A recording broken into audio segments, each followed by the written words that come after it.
Today, I have a really special conversation for you guys. I recently sat down with Jess, who fairly recently came down with a case of extreme amnesia, and how that put life on hold, and realizing how easily we take our health for granted. It's an inspiring story of how Jess overcame the disease, how she got her memory back, and the power of taking charge to overcome such a life-altering challenge.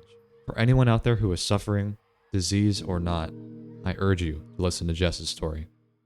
Okay, so this is a very sudden event. I was at my house, I was working, and this was me starting to develop these symptoms. I started noticing gaps in my memory, and I was confused on how that was. I was forgetting like minor details of the day before, and about a month before I was in the hospital. This is me being hospitalized the month of November, and I have almost no memory of October. I think me waking up in the hospital was me having this sudden realization that I have no idea how I got here. And with me having my parents in like my room, it was me realizing that I don't know where I live. I have no idea what my house looks like. And I know that I live somewhere. This is a hospital that I was born in. This was in my area, but where's my house? So it was me coming home and like asking my parents, do you have any pictures of me when I was little? Is there anything that you could show me that would remind me that so I can recall like memories of my childhood? They showed me these boards that we set up for graduation. We had a bunch of different like timeline, just different photos of me when I was younger, me with my siblings, and I was like looking through these and I was noticing that, oh, this is an event that happened, and I didn't know that was an event that happened in my childhood, and that was a big shock to me. How would you say that you have changed because of this? I assume losing your memory is a very life-altering thing. Let's say that. It was definitely something that was freaking me out at first. I was definitely having things like anxiety attacks and panic attacks. This was something that I had realized was temporary. This is a dealing of my brain, and while my brain could heal and while my brain was going through healing through neuroplasticity, that was what my neurologist had diagnosed that as, is something that could be resolved with neuroplasticity, your brain rewiring itself. So I could say that I have pretty normal memory now. How this would change my life. It was me understanding that my brain felt aged. I knew what it was like to not have a young brain that could function as fast, and I couldn't like come to details as fast. And I know what it feels like to have an older brain, and that is something that I will never take for granted again. Interesting. So you're totally recovered now. I would say so. I'm still put up with some, I would say, speech therapy. Speech therapy is actually a type of therapy that works with memory and coming to details and things like that. So I'm still planning on going through that to fix some minor things up. But compared to then, I'm nearly normal now. That's good. That's great. So in recovering, do you now remember your childhood and all those things that you had forgotten? I would say so, yes. It's not as easy as it would have been before. I'm somebody who struggles with what they call active memory recall. So if I have a reminder of something that happened in my childhood, if my sibling would tell me a story of what happened in my childhood, I would instantly get that memory back. I'd be like, oh, this is something that happened. For me now, I'm able to recall that memory again because I had somebody remind me. So in a way, when your brain was damaged, it was like those memories were being blocked. And after you've recovered, they're now open again. Yes.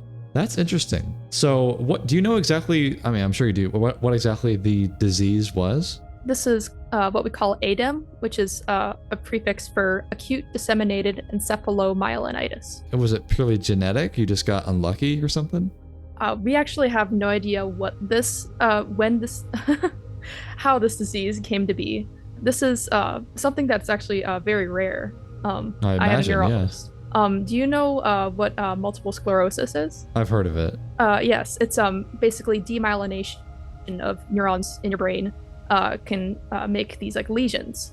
And basically ADEM is the exact same thing, except ADEM is a one-time event. And multiple sclerosis is something where you have multiple occurrences of demyelination and brain lesions appearing. Okay. And do you know if your recovery was miraculous, or was it the kind of thing where it was pretty easy to treat, but you had to go through the treatment in order to do that? Definitely not easy, but I definitely was somebody that wanted to get my memory back, I definitely put in a lot of effort to train myself in my free time of practicing memory exercises and trying to utilize that active memory recall where I go and ask my parents, "Oh, what happened on this day?" And I would get an answer back, and this would help me with remembering a certain event. Because I imagine whenever anyone goes through something like that, life-threatening or not, when you finally come out on the other side, it gives you an immense appreciation or a reminder of what you might take for granted. I think the one thing that I completely forget is how important memory is as somebody who's young and in college. I think memory is like one of the things that helps kids the most with organizing tasks and making sure that everything is in order, that they have everything that they need on a calendar. One of the things that I was doing with me struggling through memory was I was making a habit of writing everything down. Everything was in detail. I made that habit, and by the time I got back to college, I was able to prioritize and task things because I would write notes in such fine detail. So for me, it was realizing that memory is something that you shouldn't take for granted in college, and that is something that I would definitely recommend for somebody has a perfect memory, writing things down in detail so you have that kind of log of what you need to remember. So what are you studying now? It's kind of interesting because this is me as a psychology major with a minor in neuroscience. I was about to ask, like, wouldn't it be funny if she's studying neuroscience? Yeah, right? That's cool. I believe that entire scenario was why I chose the minor of neuroscience. Because I have a memory of me sitting in the hospital, not understanding what my childhood had looked like, and me just looking around the hospital room being like, oh my gosh, I can study neuroscience because that's psychology, but I'm somebody that likes working with the science of things. So I can work with neuroscience because that's definitely related to psychology, and I get to use like my scientific leaned brain into something that can just work with a science of psychology. Yeah, because I wouldn't describe myself as religious, but there definitely seems to be some like divine intervention going on there where it's like, this is clearly your path. Like that just, it all makes sense, doesn't it, to study that? Yeah.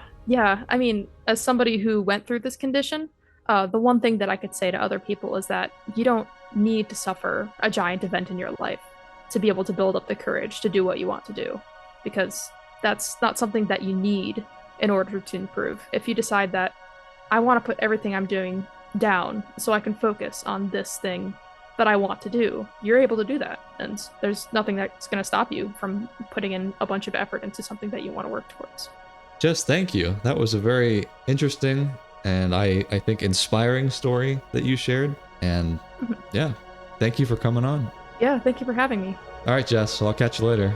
Yeah, you too.